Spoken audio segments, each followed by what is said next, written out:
Monday, we're gonna have a very important referendum in Iraq. So, the national report. Iraq Kurdish government defy international call to postpone referendum. Turkey and Iraq threaten to take countermeasures if Kurdistan goes ahead with the vote. The government of Iraqi Kurdistan vowed on Thursday to take all measures necessary to ensure its highly contested independence vote will be held on time on Monday. The Kurdish High Referendum Council announced that the vote will take place on September 25 despite international pleas to call off the poll.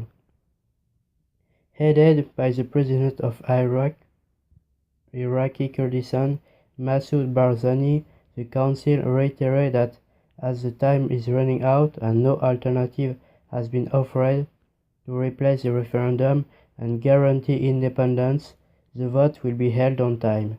The statement also pointed that if a guarantee for independence is not given to replace the referendum in the next few days, then the vote will take place on time as planned.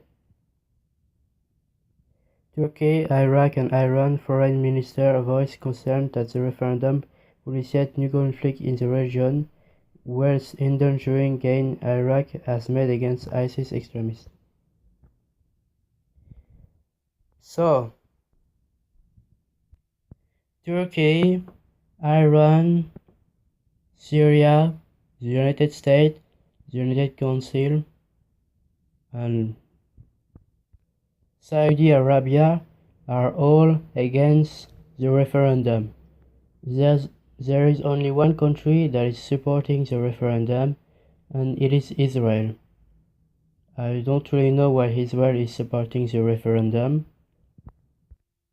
I support the referendum. I want the Kurds to have their own state.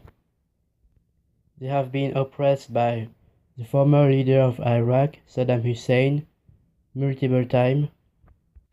Like in 1991, he killed tens of thousands of Iraqi Kurds, and so the international community decided to help the Kurds, and they create a no-fly zone, and a government for the Kurds has put in place in northern Iraq.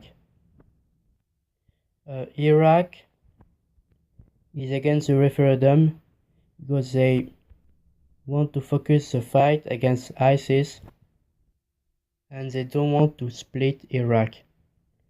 And Turkey, Iran and Syria, they have the same reason. They don't want the Kurds in their own country to want to have their own Kurdish country. So by example, Turkey have like 20% of their population is Kurd. So if in north of Iraq we have a Kurdish state, then the Kurds in Turkey could want to have their own state.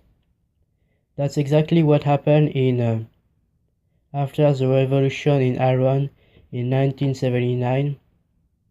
The Shia in Iran take control, and so Saddam was afraid that the Shia in Iraq wanted their own revolution, so he fight a war against Iran. I don't know what's gonna happen after the referendum. By example, the Turkish government have repeatedly bombed the Kurds in Syria that are fighting ISIS because Turkey is considering the Syrian Democratic Force as a terrorist organization. So I don't know if they are going to attack the Kurds in Iraq. That's very unlikely. We don't know if there's gonna be a fight between the Iraqi army and the Kurds. That's very unclear. And I hope the situation is gonna end well with the Kurds having their own country.